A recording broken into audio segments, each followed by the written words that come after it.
আজকের এই জনসংযোগের প্রধান অতিথি জনাব নোয়াখালী জেলা যুবদলের সহ কোষাধ্যক্ষ, সার্কিল উপজেলা যুবদলের অন্যতম সংগঠক জনাব মাহবুব রহমান জুয়েল ভাইকে সংক্ষিপ্ত আকারে বক্তব্য দেওয়ার জন্য অনুরোধ করছি। বিসমিল্লাহির রহমানির রহিম।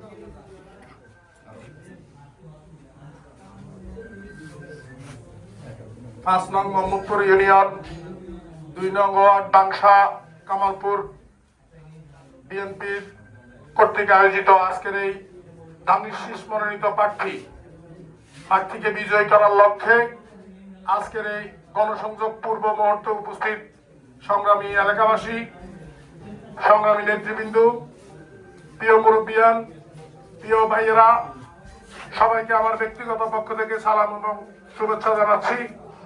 সংগ্রামী উপস্থিতি, আসলে বক্তব্য দিতে আসি নাই, খোঁজ খবর নিতে এসেছি, আপনাদের সাথে দেখতে এসেছি, আপনাদের খোঁজ খবর এটা নিতে এসেছি যে আপনারা 12 তারিখের জন্য আপনারা কতটুকু প্রস্তুত, আমাদের প্রার্থীর জন্য এখানে আপনারা কি করতে পারবেন, কি করছেন। 12 তারিখে আমরা আমাদের প্রার্থীর জন্য, দলের জন্য আমরা কতটুকু নিজেকে প্রস্তুত করতে পেরেছি, এই খোঁজ খবর নেওয়ার জন্যই মূলত আসা। গণসংযোগ বলতে এটা জনগণের সাথে সংযোগ। আপনি গণসংযোগ করতে মানে সবার কাছে লিফলেট নিয়ে নিয়ে গেলেই যে গণসংযোগ হয়ে গেল সেটা না।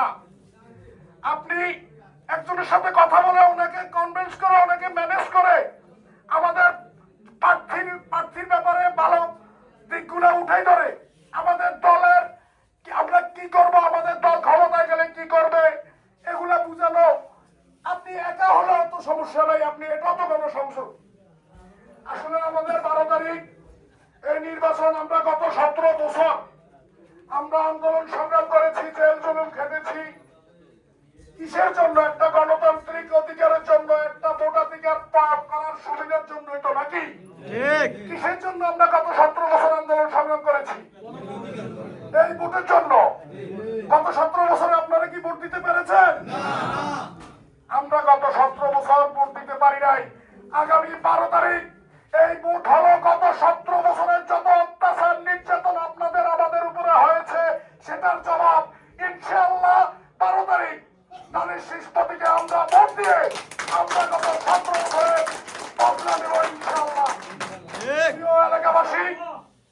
প্রিয় এলাকাবাসী, আমাদের প্রতিপক্ষ একটা দল গত 5 আগস্টের আগে আমরা দেখেছি সামান্য কয়েকজন লোক, আমরা আন্দোলন সংগ্রামে কখনোই আমরা ওই রকম সাড়া পাইতাম না।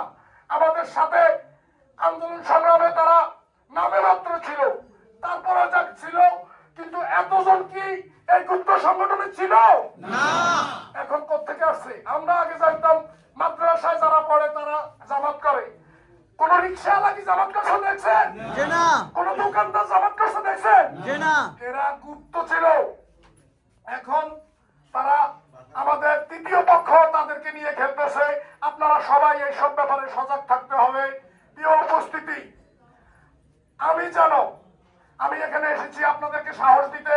আমি যেন আমার নেতার কাছে বলতে পারি, ভোটের রেজাল্ট দেখে আমি যেন বলতে পারি, প্রিয় নেতা, এই লোকগুলো গত 17 বছর আপনার দলের জন্য কাজ করেছে, এখন আমাদের দলের প্রতীকের জন্য কাজ করে আপনাকে দেখিয়ে দিয়েছে, সর্বোচ্চ ভোটের ব্যবধানে আপনাকে বিজয়ী করেছে। এই যেন কথা বলতে পারি আপনাদের কাছে, সেটাই আমি আশা করব।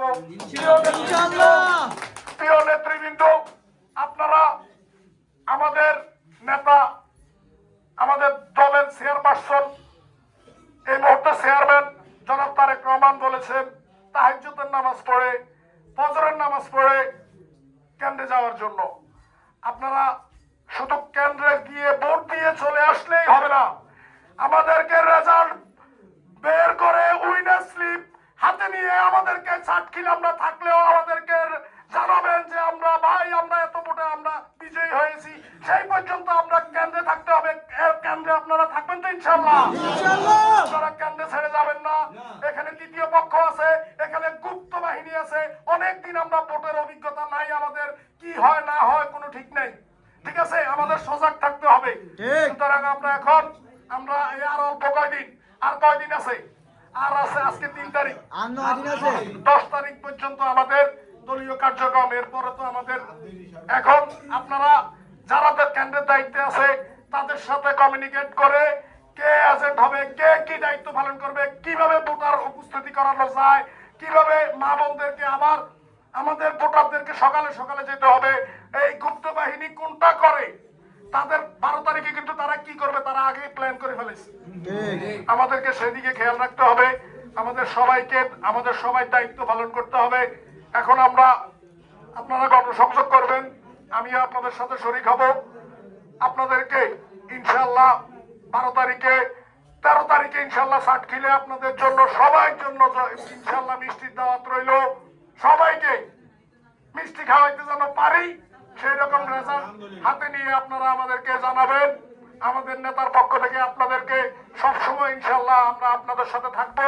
নেতার পক্ষ থেকে আশাবাদ ব্যক্ত করছি, আমাদের দলের সুদিনে আমরা ইনশাআল্লাহ কে কি পাইছি কে কি পাই নাই সেগুলো তখন চিন্তা করবো ইনশাআল্লাহ। ঠিক আছে তো? সবাইকে ধন্যবাদ। আসসালামু আলাইকুম। শহীদ জিয়া অমর হোক, বেগম খালেদা জিয়া অমর হোক, তারেক রহমান জিন্দাবাদ, ধানের শীষ জিন্দাবাদ। আসসালামু আলাইকুম।